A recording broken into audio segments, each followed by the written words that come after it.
tumeona kwa kina kwa habari ya mtu anayejulikana kwa jina la Sauli katika kitabu cha Matendo ya Mitume sura ya 9 kuanzia mstari wa 1 mpaka wa 6.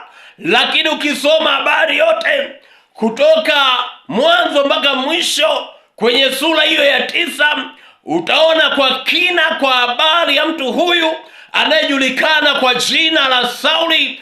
Biblia inaeleza kwa habari ya mtu huyu ya kwamba alikuwa msomi, ya kwamba alikuwa na elimu kubwa. Mtu huyu alijifunza chini ya mwalimu wake aliyejulikana kwa jina la Gamalieli. Alijifunza zile amri 10 za Mungu zinazoitwa 10 commandments.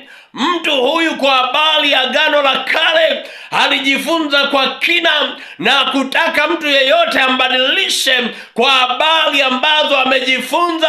Alijifunza kwa habari ya Mungu wa Isaka, Mungu wa Yakobo, Mungu wa Ibrahimu. Hakutaka jina lingine lijiingize katikati. Yesu Kristo alikuwa na kazi kubwa kutoka Agano la Kale na kutupeleka katika Agano Jipya.